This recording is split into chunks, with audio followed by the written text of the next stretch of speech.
আসসালামু আলাইকুম। সংবাদে আপনাদের সবাইকে স্বাগত জানাচ্ছি। আমি ফিরোজ তোহা। শুরুতেই আরবে কেবলস সংবাদ শিরোনাম। দখলদার ইসরায়েলি বাহিনী, ইরান এবং ফিলিস্তিন যুদ্ধ চলছে। আর এই মুহূর্তে আমাদের হাতে এসছে যুদ্ধের ভয়ঙ্কর কিছু গুরুত্বপূর্ণ আপডেট সংবাদ। প্রথমেই জানাবো ইরানের অতি গোপন কৃত্রিম বুদ্ধিমত্তা চালিত অস্ত্র মজুদ। ইরান সেনাবাহিনীর কাছে এমন কিছু অত্যাধুনিক অস্ত্র মজুদ আছে যেগুলো গোপন এমনকি অতি গোপন শ্রেণীর অন্তর্ভুক্ত এবং কৃত্রিম বুদ্ধিমত্তা এআই প্রযুক্তি দ্বারা পরিচালিত, এমনটাই জানিয়েছে দেশটির সেনাবাহিনী প্রধান ব্রিগেডিয়ার জেনারেল কিওমার্স হেইদারি। আজ আল আলম চ্যানেলকে দেয়া এক সাক্ষাৎকারে তিনি এসব কথা বলেছেন। এরপর জানাবো ক্ষুধার জ্বালায় গাজায় কচ্ছপের মাংস খাচ্ছে বাসিন্দারা। ইসরায়েলি বাহিনীর অব্যাহত বোমা হামলায় মানবেতর জীবনযাপন করছে গাজাবাসী। গত 18 মার্চ যুদ্ধবিরতি লঙ্ঘন করে একতরফাভাবে গাজায় হামলা শুরু করে ইসরায়েলি বাহিনী। এ অবস্থায় দখলদার ইসরায়েলি বাহিনী সেখানে সমস্ত রকম ত্রাণ সামগ্রী পৌঁছানোর পথ বন্ধ করে দিয়েছে। ইসরায়েল ঘোষণা দিয়েছে গাজায় একটি চাউলের দানাও প্রবেশ করতে দেয়া হবে না। এ অবস্থায় সাধারণ মানুষ না খেতে পেয়ে এখন কচ্ছপের মাংস খেয়ে জীবন ধারণ করছে।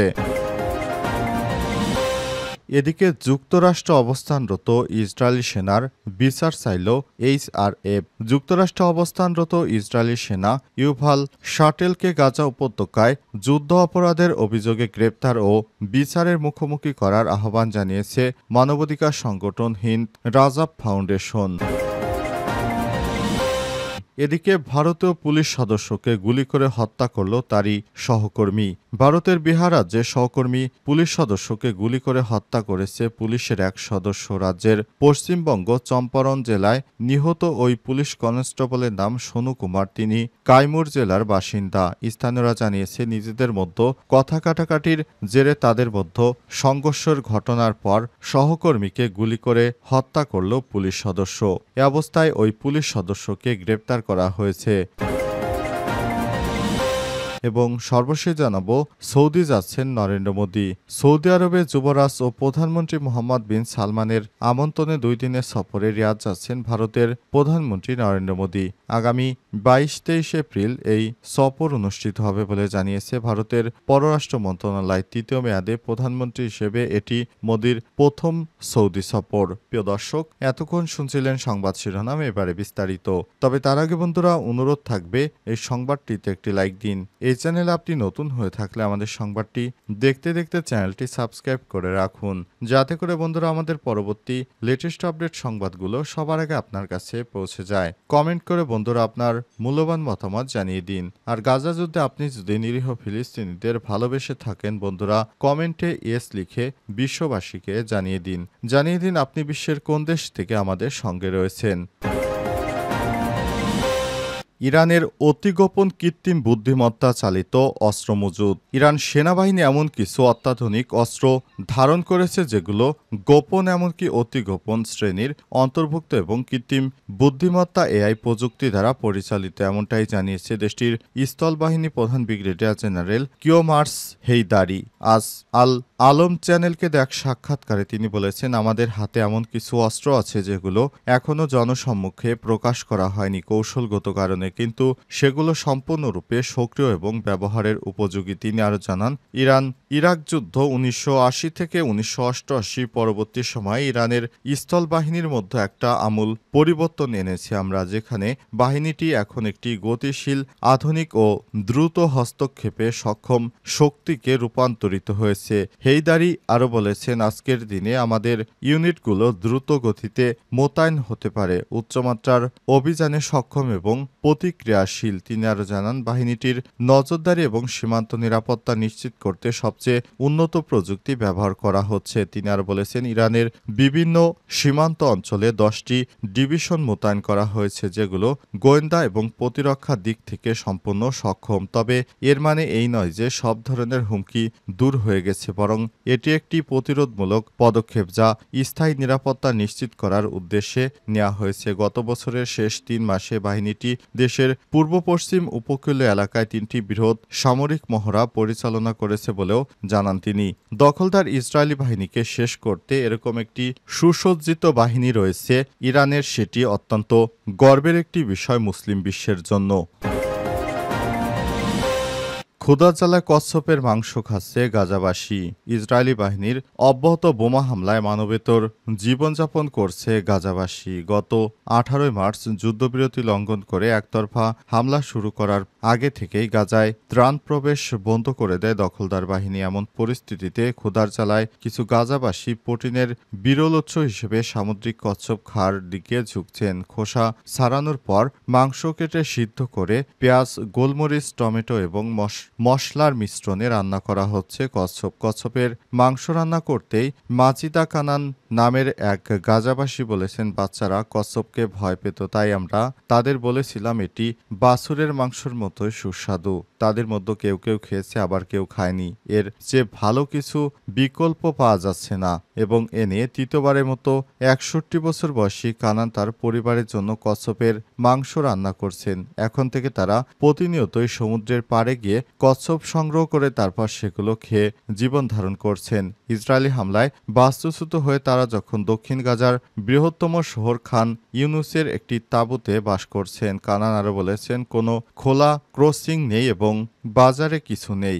বাজারে কোনো মাংস নেই, কোনো কিছুই নেই। 2 ব্যাগ সবজি কিনতে আমাকে 80 শেকেল অর্থাৎ $22 বাংলাদেশি টাকায় 220 টাকা গুনতে হচ্ছে। সামুদ্রিক কচ্ছপ আন্তর্জাতিকভাবে একটি বিপন্ন প্রজাতির হিসেবে সুরক্ষিত, কিন্তু গাজার জেলেদের জালে ধরা পড়া এসব কচ্ছপকে খাবারের জন্য ব্যবহার করা হচ্ছে। কানান মাংসকে ময়দা এবং ভিনেগারের সাথে মিশিয়ে ধুয়ে তারপর একটি পুরনো ধাতব পাত্রে সেদ্ধ করে সেগুলো বাচ্চাদের নিয়ে খাচ্ছেন। কিছু খাওয়ার মতো নাই, তাই কি করবে তারা? এখন যা পাচ্ছে তাই খেয়ে কোনো মতে জীবন ধারণ করছে, কারণ দখলদার ইসরায়েলি বাহিনী সেদেশে কোনো ত্রাণ প্রবেশ করতে দিচ্ছে না। যুক্তরাষ্ট্রে অবস্থানরত ইসরায়েলি সেনার বিচার চাইল HRF। যুক্তরাষ্ট্রে অবস্থানরত ইসরায়েলি সেনা ইউভাল শার্টেলকে গাজা উপত্যকায় যুদ্ধ অপরাধের অভিযোগে গ্রেপ্তার এবং বিচারের মুখোমুখি করার আহ্বান জানিয়েছে মানবাধিকার সংগঠন হিন্দ রাজাব ফাউন্ডেশন। HRF মার্কিন বিচার মন্ত্রণালয় এবং হোমল্যান্ড সিকিউরিটি ইন্টারগেশনকে এক বিষয়ে যথাযথ ব্যবস্থা নেওয়ার আহ্বান জানানো হয়। HRF জানায়, ইউভাল শার্টেল, যাকে সর্বশেষ যুক্তরাষ্ট্রের টেক্সাস অঙ্গরাজ্যে দেখা গেছে, তিনি ইসরায়েলি সেনাবাহিনীর গিভাতি ব্রিগেডের সার্জেন্ট হিসেবে দায়িত্ব পালন করেছেন। অবরুদ্ধ গাজা ভূখণ্ডে দায়িত্ব পালনের সময় তিনি বেসামরিক ঘরবাড়ি, স্কুল, উপাসনালয় ইচ্ছাকৃতভাবে ধ্বংসের ঘটনার সঙ্গে জড়িত বলে অভিযোগ উঠেছে, যা মার্কিন এবং আন্তর্জাতিক আইন অনুযায়ী নিষিদ্ধ। সংগঠনটি জানায়, শাটেলের নিজের ইনস্টাগ্রাম অ্যাকাউন্টে প্রকাশিত ভিডিওতে দেখা যায় তিনি গাজার খান ইউনুসের একটি অ্যাপার্টমেন্ট ব্লক ধ্বংস করেছেন এবং ধ্বংসযজ্ঞ উদযাপন করছেন। অন্য ভিডিওতে দেখা যায় তিনি তিবেরিয়াস প্রাথমিক বিদ্যালয় এবং হাসান আল বান্না মসজিদ ধ্বংসের সঙ্গে জড়িত ছিলেন। সেগুলো সুরক্ষিত একটি এলাকা ছিল, যেখানে সুরক্ষিত বেসামরিক স্থাপনা এবং এদের কোনো সামরিক ব্যবহার ছিল না। এগুলো ধ্বংস করেছে এই ইসরায়েলিরা।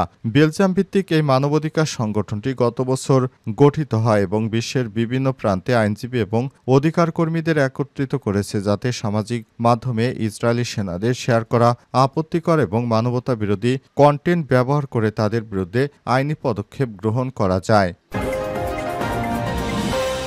ভারতীয় পুলিশকে গুলি করে হত্যা করল তারই সহকর্মী।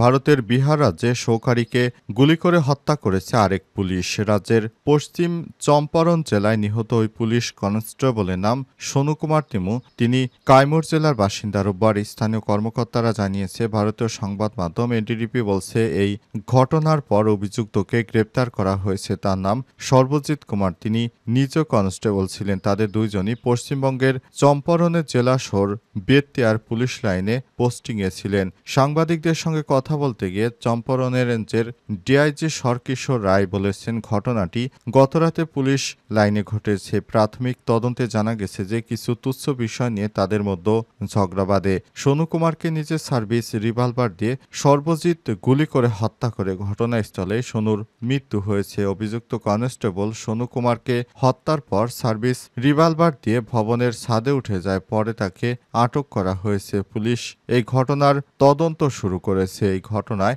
এখনও সে ছাড়া কাউকে গ্রেপ্তার করা হয়নি, কারণ তিনি নিজেই অপরাধী। এ বিষয়ে অন্য কাউকে জড়ানো আপাতত ঠিক হচ্ছে না। এই কারণে পুলিশ এই পদক্ষেপ গ্রহণ করেছে। তবে এই ঘটনা যেন ভবিষ্যতে আর না ঘটে সে ব্যাপারে তারা সর্বাত্মক প্রচেষ্টা চালিয়ে যাচ্ছে। বিশেষ করে ভারতের পুলিশদের অতিরিক্ত ডিউটি দেওয়ার কারণে তাদের মানসিকভাবে তারা বিকারগ্রস্ত হয়ে পড়েছে। কারণে তারা নিজেদের ব্যাচমেটদেরকেও হত্যা করতে দ্বিধাবোধ করছে না। বিশেষ করে হিন্দু মুসলিম দাঙ্গায় ভারতের পুলিশকে ব্যাপকভাবে মারপিটের সম্মুখীন হতে হয়েছে। এ কারণে এখন তারা নিজেরা একরকম মানসিক রোগী হয়ে গেছে।